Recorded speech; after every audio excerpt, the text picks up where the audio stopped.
Thank you, Madam Toastmaster. Eric today is doing what I think, from an audience perspective, we all love the most, which is project number 1, the icebreaker speech. So the point of this project is really to introduce a new Toastmaster to the group, tell their story, really just kind of open up about any topic that they're interested in doing. Now, I will fully admit that I've already fallen down in my job as speech evaluator because I have not gotten the topic or the title of Eric's speech yet. So I'm going to let him have all the drama of announcing his speech project for his icebreaker speech as he comes up to speak to us today. All right.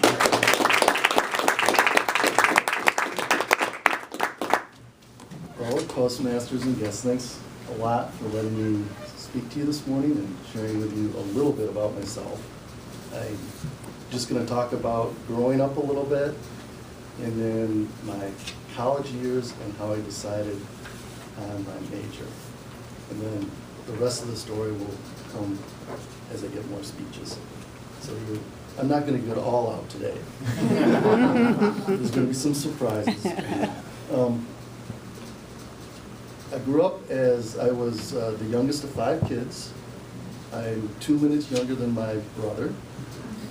My oldest brother was 18 when I was born. Another brother was 15, and then my sister was 11 years older when we came home from the hospital. So, in a sense, my parents almost had 2 families. There was the older kids who, most of them were out of the house when we were growing up. My oldest brother still lived there, but for the most part, it was really 2 separate families. And because they were a little bit older, oftentimes we'd be going out to eat, which we did a lot because my mom had mother burnout, they call it, I guess. So we ate out a lot, and a lot of the times we'd, the waitresses would think, we're going out to dinner with our grandparents or whatever. So that was kind of fun.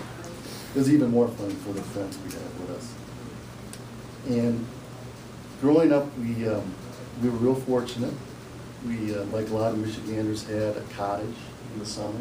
So we grew up in the winter in Grand Rapids, and in the summers we spent up at the lake up north, which is in Montague, which is about 15 minutes north of Muskegon. Summers were great. Grand Rapids was a good place to live, but it really didn't compare to the summers. We couldn't beat it.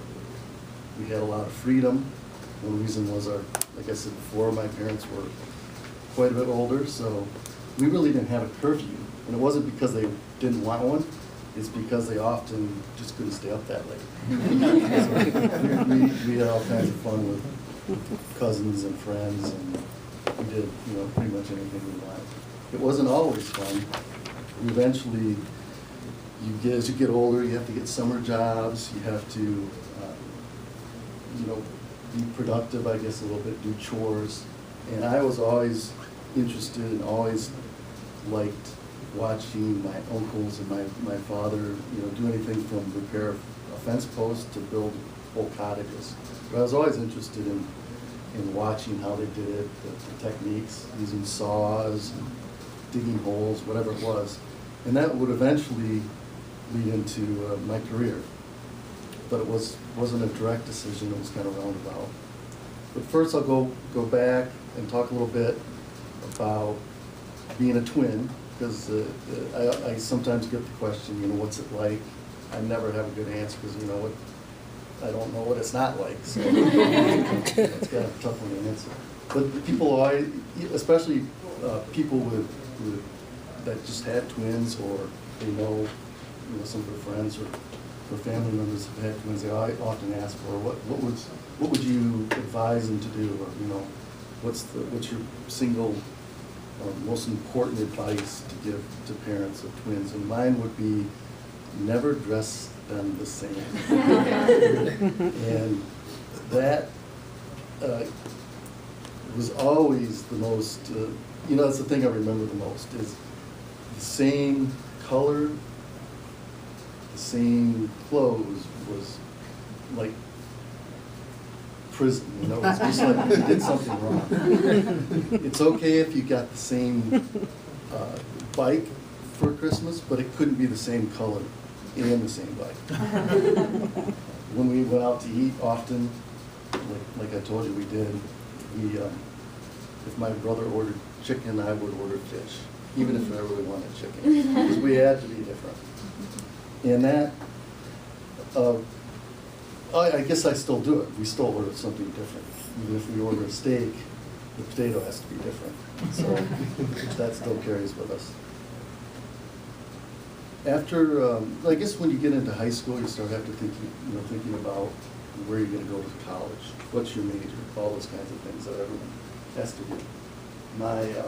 When my brother and I were thinking about it with our friends, he quickly chose Hope College, which in West Michigan, there's two pretty good sized liberal arts schools, Hope College and Calvin College. I actually lived closer to Calvin College. That's where my parents went.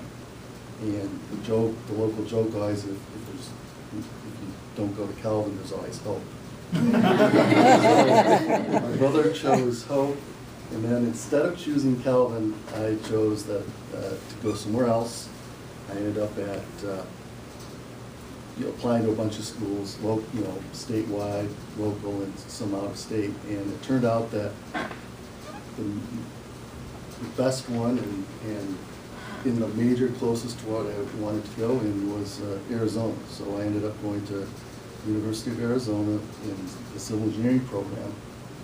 And unfortunately, I quickly realized that civil engineering didn't seem to be my fit. There was calculus that I failed, for one thing, and then also a computer course called Fortran. And Fortran, I couldn't figure out why I had to learn it. What is this? What does that have to do with pounding nails or whatever? And after 3 years, I decided that I better either find a new career, just give up on this college thing, or transfer. And while I was at a party up in Arizona State, I realized that there's a major for construction. I don't have to take Fortran and calculus and all these other things. So at that point, while leafing through a college book of classes and courses at ASU at a party, I realized that I can still pursue a college degree and possibly in something I liked, and that turned out to be construction. So I made a switch, went another 3 years, and that is a little bit of why I'm here today, because I'm still doing construction, although not exactly pounding nails. Thanks.